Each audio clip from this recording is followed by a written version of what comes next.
Добро вечер назад во студиото на РНТВ, отворено студио Студио 1, нашата последна вечерашна дебата. Јас сум Сашо Ордановски, вашиот водител цел овој понеделник. Ако не сум издодел, сега ќе се потрудиме тоа да го направиме во наредните 3-40 минути. Да ве подсетам дека утре со вас ќе биде колегата Александар Чомовски. Тоа е оној еден угледен господин со големи бели мустаци, така што бидете спремни и тој ќе има, се надевам, еден возбудлив и богат ден како и денешниот.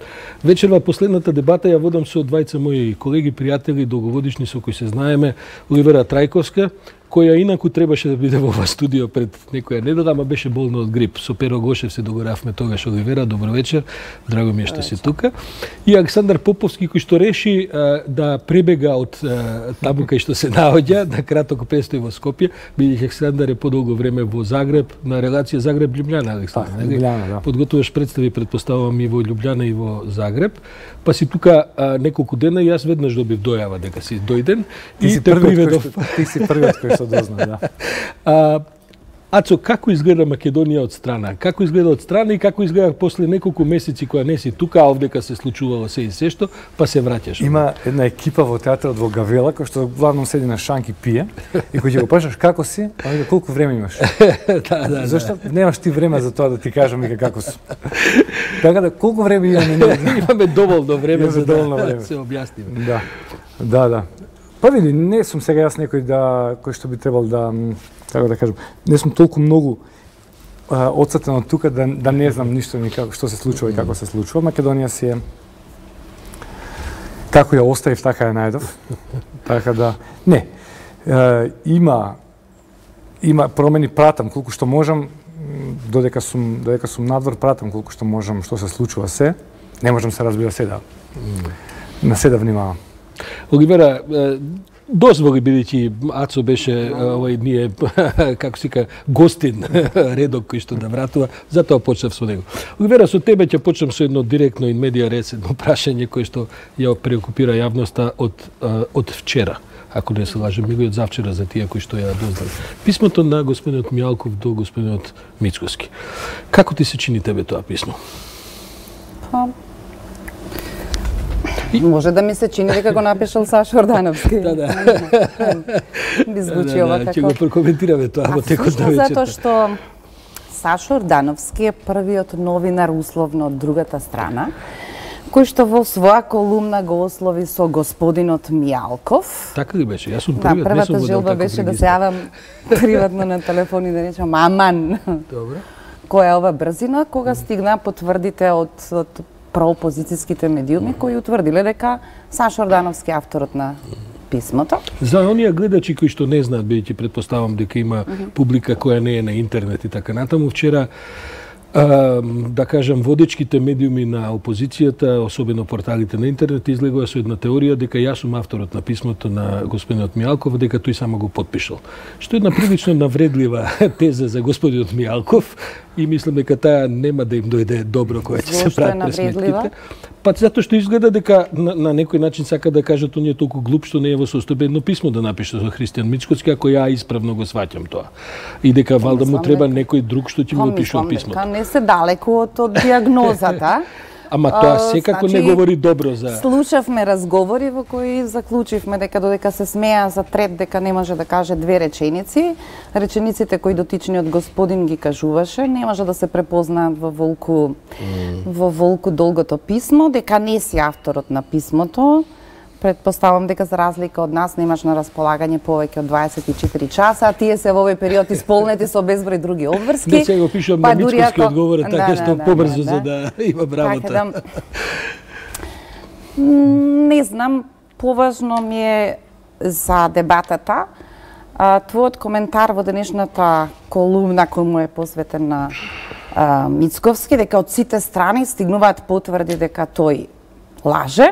И сега таа кованица, најпрвин Вес Мичел во писмото ни потврди дека Мицковски лаже, а еве сега и господинот Мијалков. Помалку ми изгледаше невкусно дека можеме да ги споиме Вес Мичел и Мијалков во тврдењето кој лаже.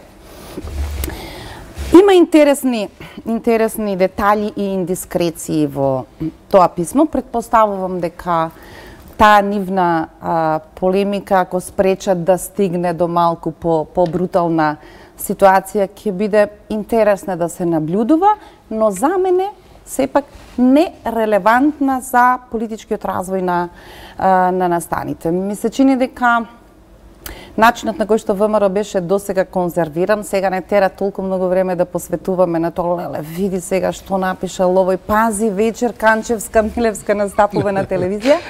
Ми се чини дека тоа е сведоштво за нашата неверодостојност, може би умор, може би помалку лудило што си дозволуваме сега, почитувана госпоđo Канчевска, Милевска, вие како прозападно ориентиран. Мислам дека е крајно време да скратиме со тие будалаштини. Операцијата беше многу едноставна. Логично е дека ви треба 2/3 ќе се обидете да ги пронајдете.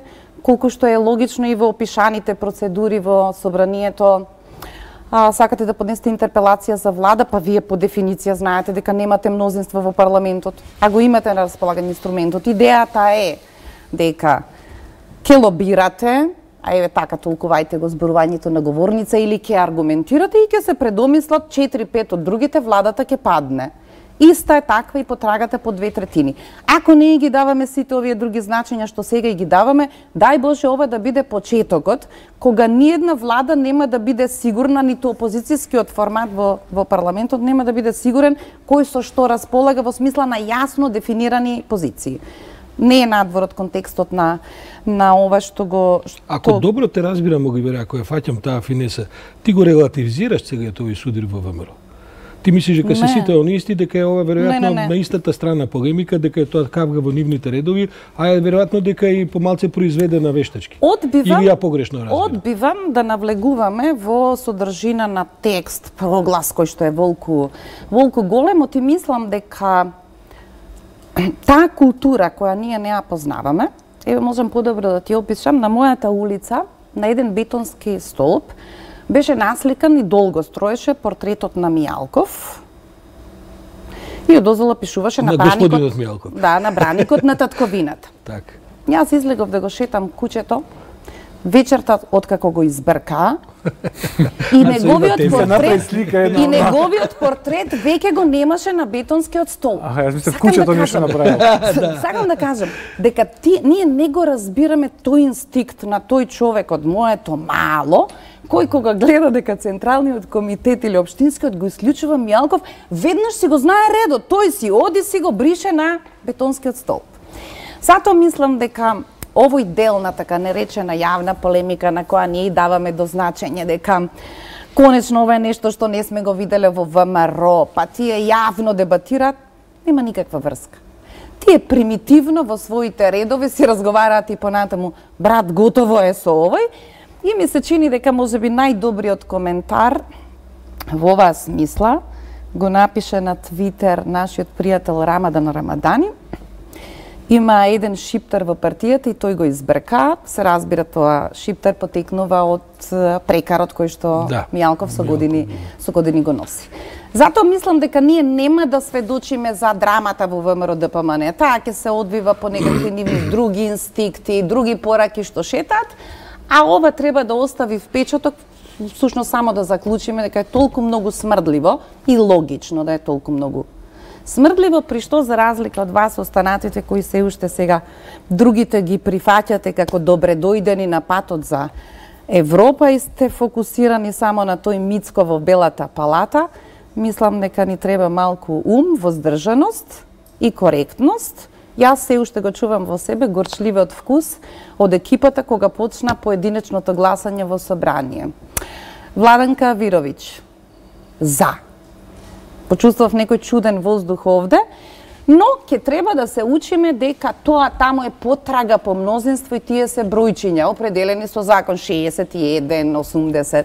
Ацо, ти писмото го немаш прочитано, така? Не, да го немам прочитано, не знам зашто стана избор. Али после експозето на Оливера предпоставката ти е појасно. Малце не е појасно. Што мислиш, има ли во ова доволно елементи за оваа македонска политичка драма која што Јас ја разбирам Оливера, сака да не врати на извориштето на проблемот, дека во суштина ние сега заради некаква повисока математика ќе се согласиме. Кога говорам ние, генерализирам воопшто, не мислам на ние овдека, па дури ни на мене, мислам на некаква јавност во Македонија, ќе се согласиме да голтеме разни работи само за да влеземе во НАТО. Ако тоа го сведам на една реченица. Има ли во тоа смисла, Ацо?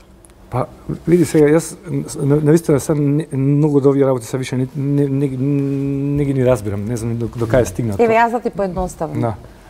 Значи, тоа пошто е тргната една, како се вели, медиумска перјаница или бардови, како се нарекуваат, дека сега познати тезата, па ќе отвориме. Од сега се што си мислел за Канчевска, Милевска, не треба да мислиш. Таа со еден глас во собрание сега е свесен прозападен елемент од ВМРО-ДПМН, кој на крај дури добил исклучување од ВМРО-ДПМН. Значи, за тоа зборувам.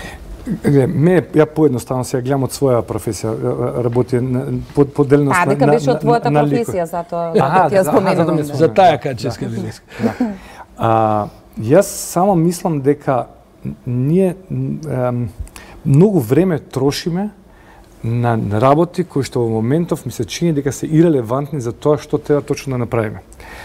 Од самиот почеток, кога ја вратиме целава работа, кога ни се отвори оваа некаква можност и се ова, потрошивме многу време на нешто што всушност не му служи, нас не ни треба. Тоа е опасни врски, пишување писма, не знам, овој кажал, новиот проект не може да живее од тоа. Не може, ние во моментов имаме една многу едноставна задача која што треба да ја во која што сме поставени, мислам, ние оваа задача веќе ја одработуваме.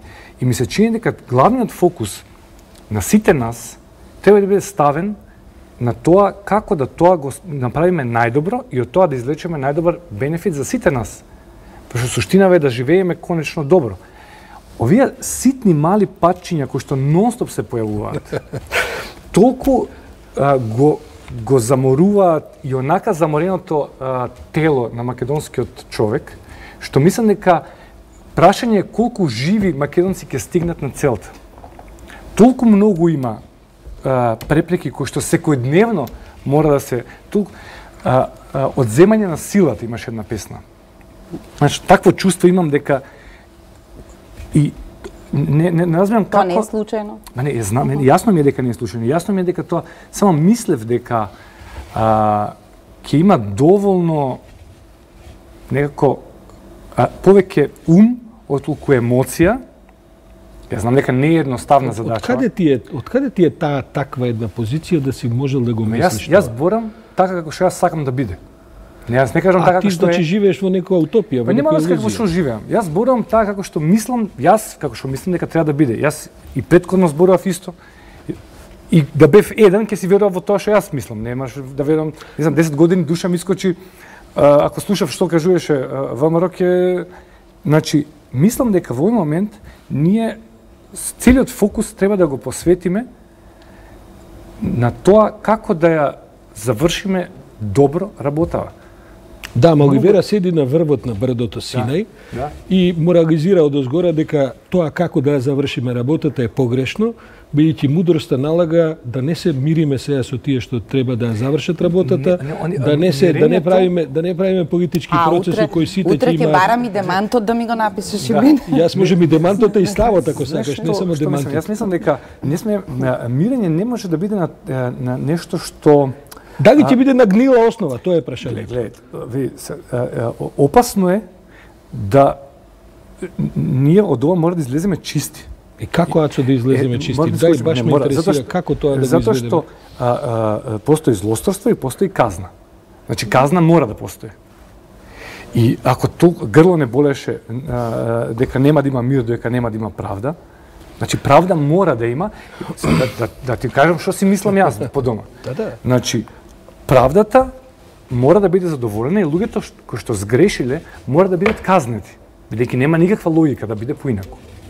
Мирењето прво е еден процес кој што мора да помине, да има временска дистанца. Да има временска дистанца и друга работа прво мора да се случи меѓу на политичка сцена каде што и почнато. Он се прелева со години после тоа во народ. Тоа е многу лошо. Значи, луѓе, ние нездраво живееме, ние имавме едни многу добри пријатели што доаѓаат дома кај нас. И се дружеа со моите родители, кога јас искочив да зборам на митинг на шарената револуција. На шарената револуција, они престанаа да доаѓаат кај нас на гости. Заради твоето говорење. Заради моето.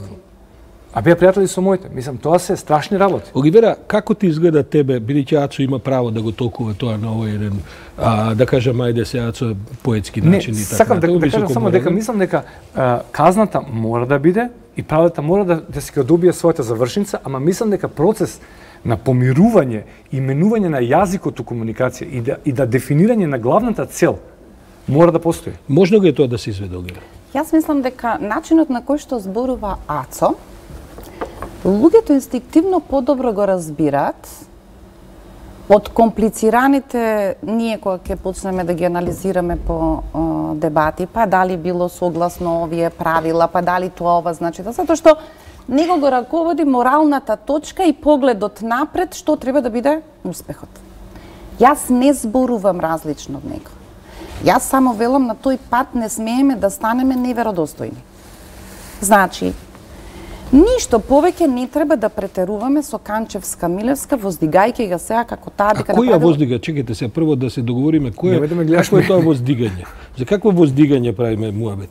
Дали ословувањето на господинот Мијалков со господин е воздигање на Мијалков или што треба да кажеме? Па не знам, е промена барем кај тебе дека претходно не си го нарекувал господин Мијалков. Сакаш да кажеш дека со тоа што ќе го наречам господин го воздигам. А да речеме ти би го нарекла Мијалков. А тоа господин е нешто што ти е испод чест, не го квалификува? Мислам дека ние имаме проблем за публиката за која што работиме, што сме зборувале претходно и како одеднаш сега, значи некој ќе се потруди, ќе не ги врати сите снимки. Сакам да останеме веродостојни. Па зашто не сме веродостојни? Чекај, ова е крупен фалсификат кој не можеме така баш да го поминеме, како ти што мислиш дека. Каква тоа неверодостојност припишуваш на луѓето кои што ќе го викнат Канчевска Милевска во емисија да им гостува? Или треба Канчевска Милевска да не ја викаме веќе по емисии? Да речеме, ја не можам да се сетам. Па еве, затоа што иначе сме неверодостојни. Претходно не ја викавме. Има ли, дали ако тебе ти помоди господинот Мијалков да ти гостува во емисија, ќе го одбиеш? Те прашувам позиција на новинар. И што бидејќи терминот ми е повеќе од 1 час, мислам дека не би можеле да зборуваме повеќе од 10 минути, значи ќе. Добро, дали ако ти понуди 10 минути да зборувате, ќе го одбиеш? Значи не го упростувај. Значи не го упростувам. Меѓутоа, тој тип на фалсификување. Значи, овој тип на процес кој се случува во Македонија е компликуван. Точно. Ние го имаме лидерот на шарената револуција од политичката страна, не од граѓанската страна, кој што нуди мирење. На тоа мирење се разбира дека цела една јавност рипне и рече чекајте, тоа мирење во ред, терајте си вие мирење, правна држава да има. Тој лидер истовремено се разбира, тој лидер не е глупав и тој знае дека конечно тој беше и жртва, заради тоа и правната држава функционира. Но тој лидер треба да испорачи уште 8 гласа. И сега понекогаш јас се фаќам во ситуација дека нашата ситуација е стварно комотна, можеме ние да морализираме до утре. Ако не ги обезбеди тие 8 гласа, и како што знаете, политиката не е баш најчистата професија. Добро. И сега, која е нашата позиција да се откажеме од анализа на неговата постапка со целата валканост која предпоставува еден процес во кој сега вие ќе отцепите некакви 8 гласа за да предат на ваша страна, тоа е мнозинството кое што треба да ги изгласа. Не мислам дека е лошо што има луѓе што гласаат за. Ама Оливера мисли дека е лошо, мисли дека е тоа промена на наративот и на моралната позиција. Не, јас велам дека ние сме во тој друг медиаторски круг, како и коментарите кои што ги слушаме на социјалните мрежи, и имаме одговорност нашиот јазик, квалификации да ги сочуваме во некаква веродостојност. Инаку ќе загубиме сцената која треба да прави притисок по ној главниот правец што треба да се движи. Да, ма тоа се подразбира. Значи, не мислиш ли дека минатиот понеделник како од небо да падна таа тема во обраќањето на Заев од сега одеднаш дека треба да се помириме? Во политика. Тие можат да лобираат. Сигурно во тоа има и повеќе од тоа што ние го нарекуваме лобирање, но тие ќе загубат во својот политички рейтинг, така како што рече и Заев.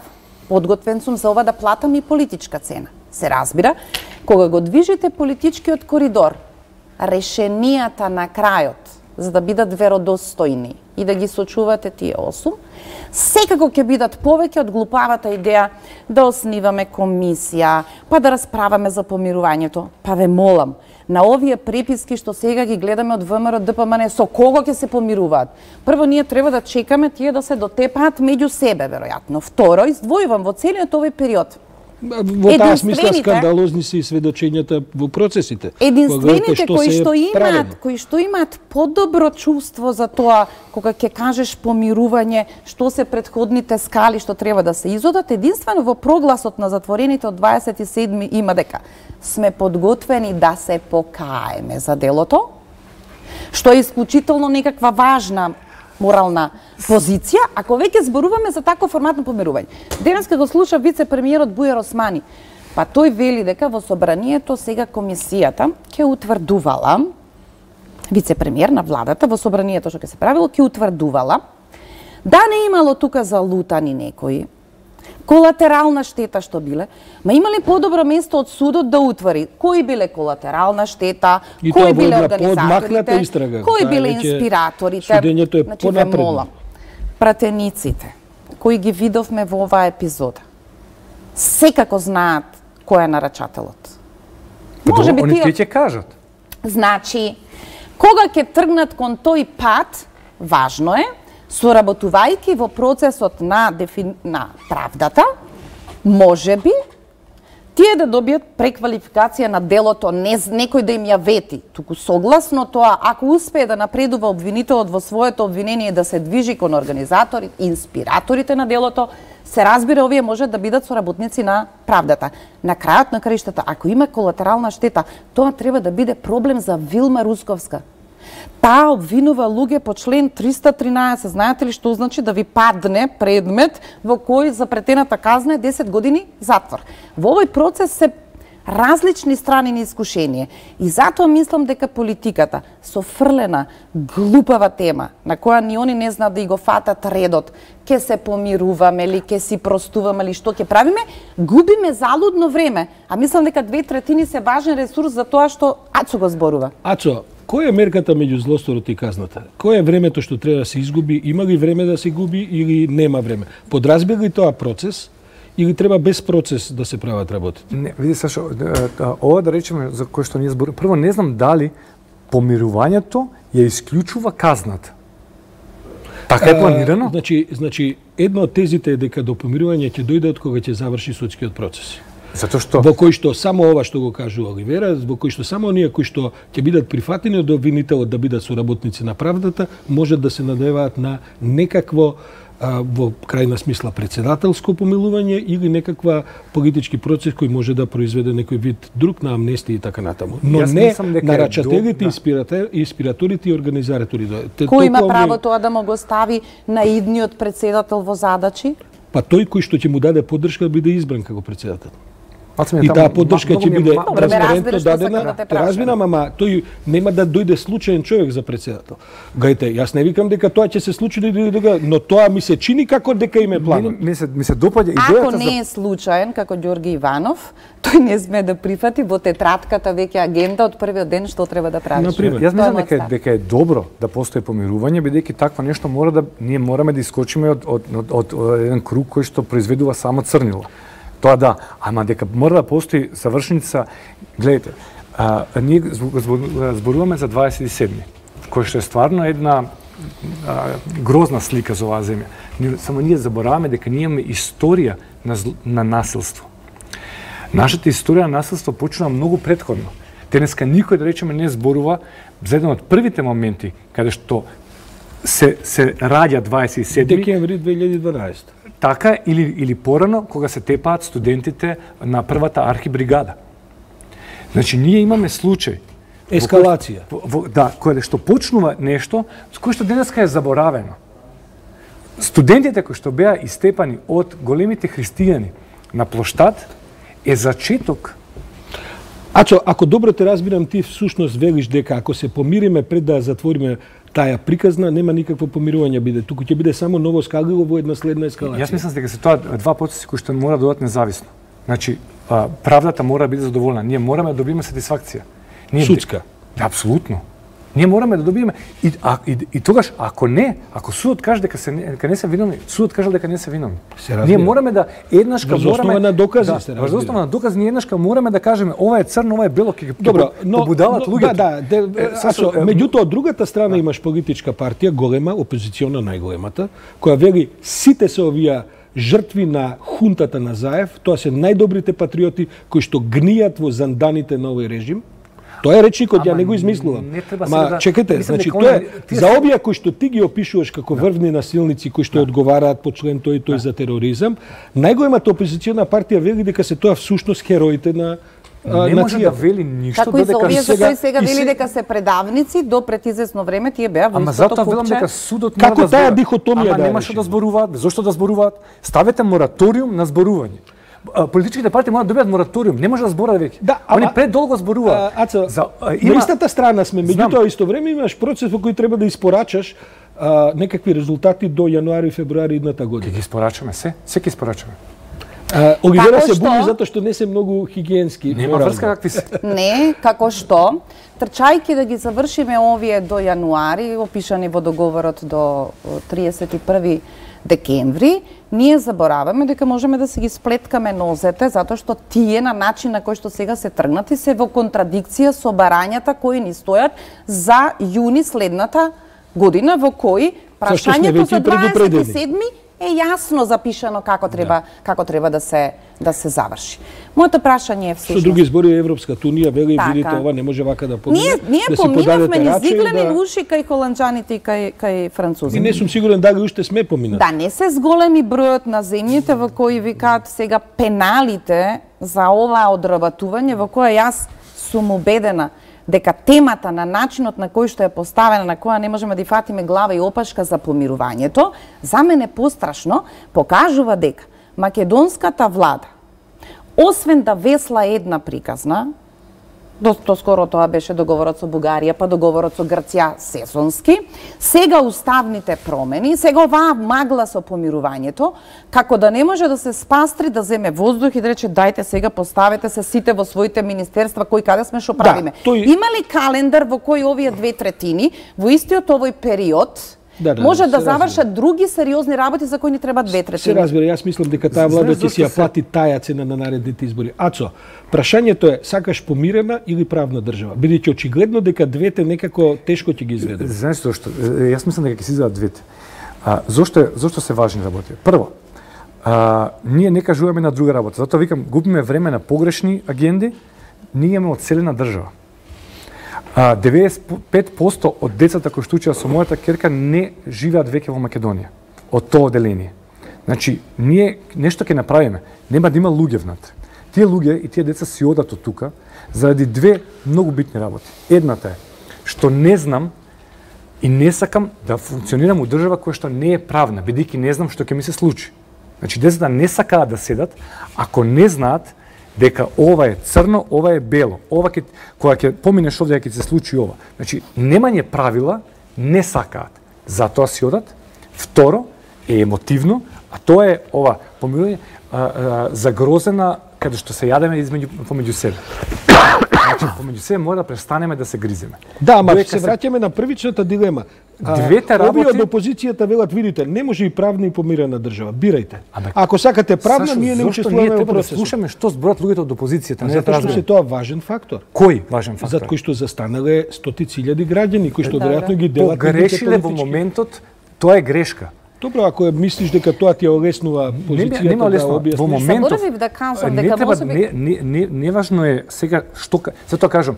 Прво мислам дека е погрешно да сега они воопшто било што зборуваат. Нема потреба да зборуваат. Нека молчат додека не се завршат процесите и едните и другите. Судот да си ја каже својата работа. Суд мора да каже својата работа. Да, тоа би била идеална ситуација, ама тоа тешко дека може да се живееме сепак во некаква. По повод оваа драма во ВМРО, мислам дека во еден подолг Facebook статус, еден пасус, не можеме да одречеме и покрај сите непријателства дека има њух, има политичко искуство, Илија Димовски, опишувајќи ситуацијата во ВМРО ДПМН, ни порача дека за жал, по низа грешки што ги направи ВМРО ДПМН, таа веќе не е во можност да влијае на ништо во клучниот државен процес. Ниту да тоа може би добро за ВМРО-ДПМН. Ке може во својата голема бела палата полека да расчистува. Ама Илија Димовски вели дека ВМРО не може да биде политички арбитар, а сака да биде морален арбитар. И позицијата на Илија Димовски е таја. Зашто вие пренесувате само они викаат направивме грешки. Зашто не ги пренесувате само моите информации, него ги пренесувате нивните информации? Ја тоа не разбирам. Зашто не пренесувате информации на обични луѓе, него сега ја вас не да разбирам. Пренесуваме седењето твое овдека вечера е пренесување на твоите информации. Не знам како другчије да те пренесеме. После 100 години. Затоа што не си во Македонија. Сакам да кажам дека премногу пренесувате, они се исто така релевантни како што сум јас релевантен.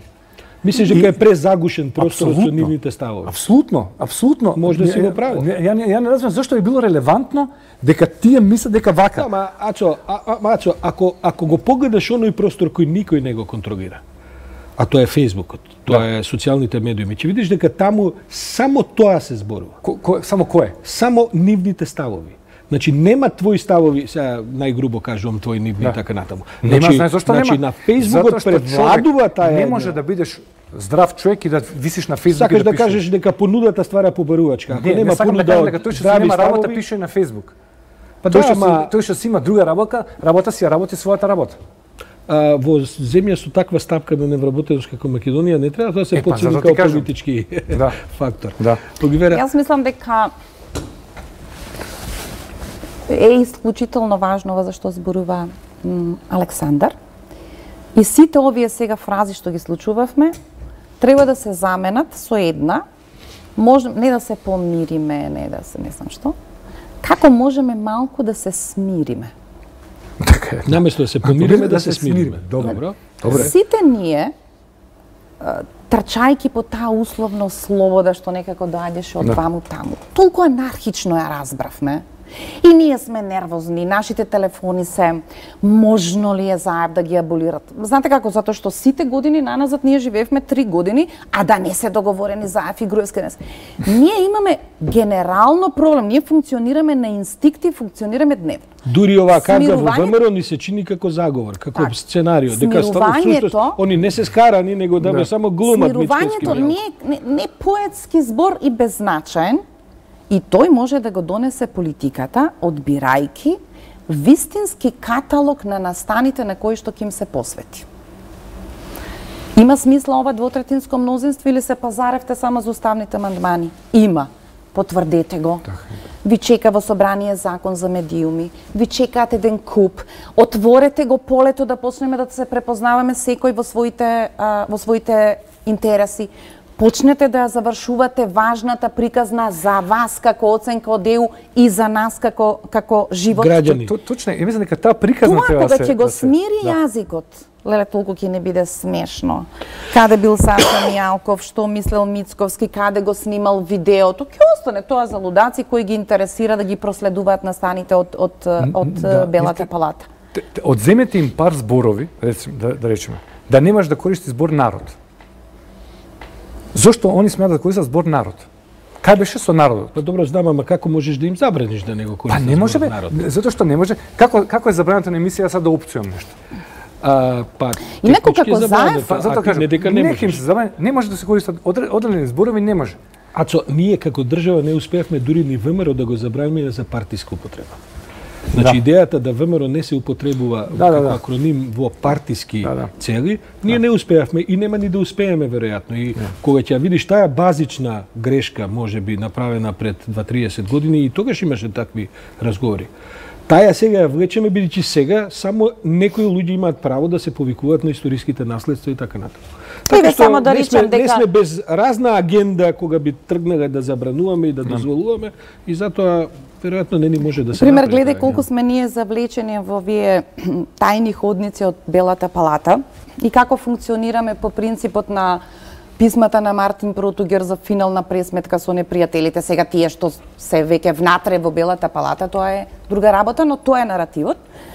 Како не забележуваме, на пример, ние воопшто време не потрошивме, дури ни да забележиме, дека првпат од една албанска партија стигна амандмани, ќе ги изеде постапката дека е невозможно сега да ги допингувате. Меѓутоа, да добиете предлог од една албанска партија, преамбулата на македонскиот устав, да збрише сите тепачки делови, народи, се останато, дајте луѓе од почеток да бидеме граѓанска држава, преамбулата да биде Република Македонија е држава на граѓаните на Република Македонија. Ние дури немаме време да си поделиме комплименти дека на овој пат некој некако расте. Заев може би имаше среќа со се што прави, да речеме, ако неговите пиар стратези сакаат да објаснат дека не е грешка ова идеја за помилување и помирување. Простување, оригиналниот збор. Откако